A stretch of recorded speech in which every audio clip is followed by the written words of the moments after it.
ஒரு லூஸு கேன பூ, அதுதான் ரீசன். இவளோட மூக்கு தண்டுவடம் கோணையா இருக்குது.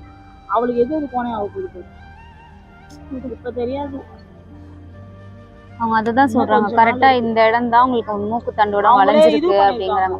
வளைஞ்சியுமே காமிச்சிருக்காங்க. அப்படிதான் அடிச்சிருந்துச்சு தெரியுமா. ஆனா கேட்டா இந்த இடம் தான் அந்த மூக்கு தண்டு அது நேரா இருக்கணுமா, ஸ்ட்ரெயிட்டா இருக்கு பாத்தீங்களா, அது வந்து நேரா இருக்கணுமா, அது எனக்கு வளைஞ்சிருக்கு அப்படின்னு சொல்லி சொல்றாங்க. நான் எதுக்கு அவங்கள அடிக்கிறேன், அவங்கள அடிக்கவே இல்லை, கடவுள்னு ஒருத்தன் இருக்கிறான், அதனாலதான். உண்மையாவே தெரியும் அடிச்சாங்களா அடிக்கலையா அப்படின்னு. அடிக்கல அப்பெல்லாம் நானு அந்த அளவுக்கு இது முட்டாளா வந்துட்டேன், கோழையா வந்துட்டேன். அதனாலதான் எல்லாத்தையும் நான் கஷ்டப்பட்ட பொருள்லாம் கூட இழந்துட்டேன். ரொம்ப சிரமமாயிடுச்சு, என்னடா இது அப்படின்னு. மனசாட்சி தெரியும் அவங்க அடிச்சாங்களா இல்லையா அப்படின்னு. என்னை தாண்டி இவங்கள நல்லா அடிச்சாங்க.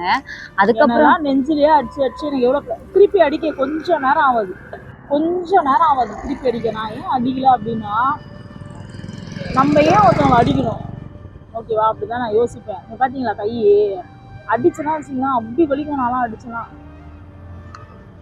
சரி விடு, கருமாந்தத்தை பத்தி பேசுறதால சனியை தலையே முடிய வச்சு. அந்த மாடி மேலாம் எவ்வளவு அடி தெரியுமாப்பா.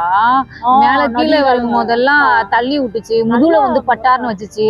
அந்த 6-7 அண்ணானுங்க வந்தப்ப நெஞ்சு மேலேயே நெஞ்சு அப்படி புடிச்சுக்கிட்டு இப்படி வந்து தள்ளிச்சு, அதாவது செஸ்ட புடிச்சு அப்படி தள்ளிச்சு. அவ்வளவு இது பண்ணுச்சு. ஆனா அடிக்கவே இல்லை அப்படின்னு ஒரே வார்த்தையா சொல்லிடுச்சு. ஆனா இதுக்காகவே தான் கடவுள் எங்களை சேர்த்துட்டாரு போல. என்னவோ போ, நல்லா இருந்தா சரி, யாரா இருந்தாலும் நல்லா இருந்தா சரி.